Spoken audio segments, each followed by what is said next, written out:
we're going to do today is the super glue. Number one thing, gloves. All right.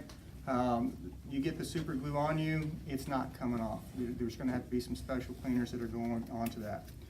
Old school, the way we did it was we actually took a small heater that looked like this, and you guys can see the super glue that's still on there. This is just a coffee cup heater, and we would put it in a platform like this, an old fish tank or something like that. We put the object that we were going to fingerprint in there with it, covered up. 15-20 minutes later, the super glue had gone from a liquid to a gas and adhered to the prints. Today we use more of going to be a chemical reaction. So these come in kits called a hot shot, and we're going to mix that in there.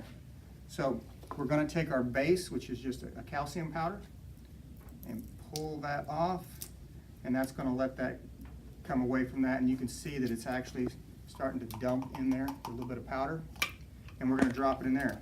What you want to look at is at the very top there's a bowl.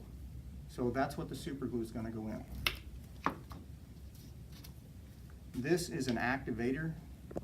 So when I put this liquid in here, and normally we would put that in there and drop it down, but it's going to start sucking up into that, and it's going to start creating heat. So as this tube absorbs it, it's going to start getting that hot. And then we'll put our super glue in.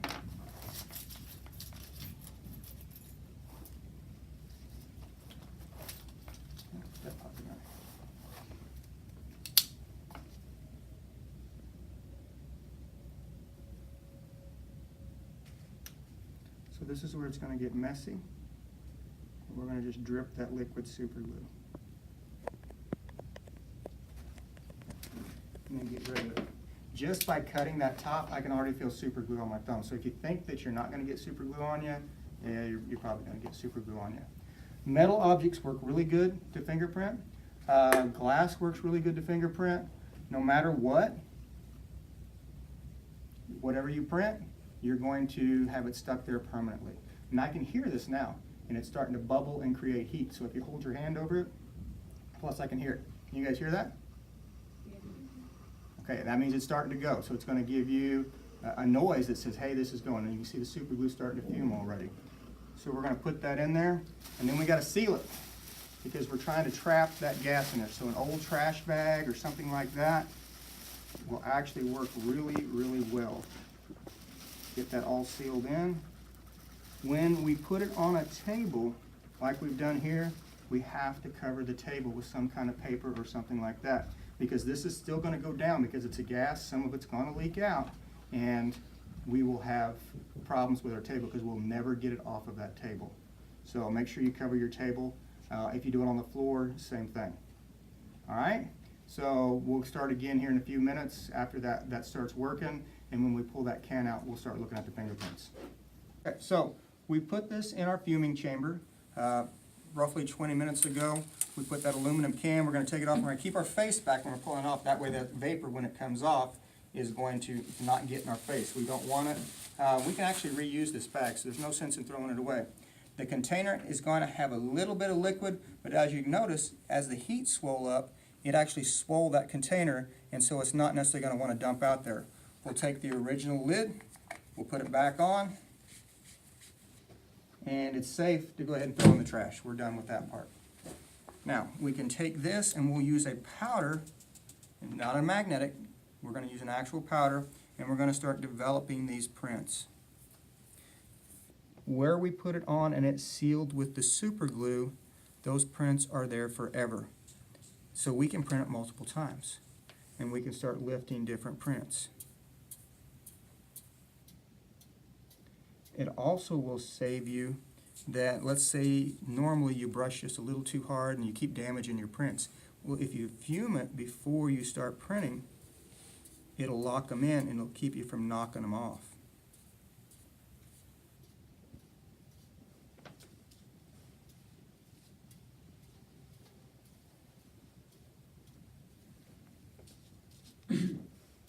You will use just a little bit more powder when you re-fingerprint after using super glue, but you can clean it off. So using a magnifying glass, depending on how old your eyes are, you guys can start seeing the prints that are there and go ahead and work on lifting them.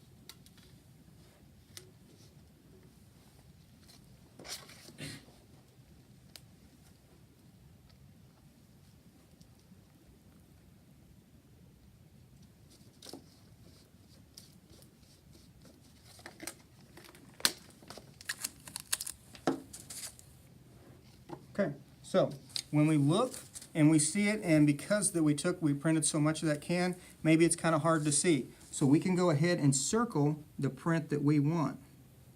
And if you guys start looking, the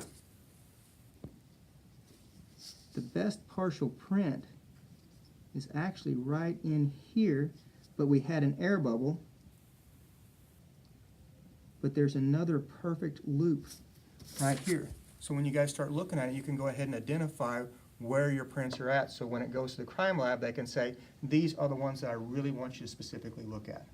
And go ahead and put that on there. Of course, then again, you're going to fill out the back, and it's going to tell them everything that you need to know as far as that. But if we were to go back and repowder that, we could pull the same prints again. So that's kind of the neat part about super gluing something, is if we make a mistake, it kind of gives us a little bit of an out to be able to go back later on. If I super glue it and I pack it and I send it to the lab, even if it brushes up against something, it's not necessarily going to be able to get rubbed off. These lines right here, those are air bubbles. So as I put the tape down, if I'm not real careful, I'll trap an air bubble in there and it won't let the tape seal to that. So that's why you want to go really, really slow with it. All right?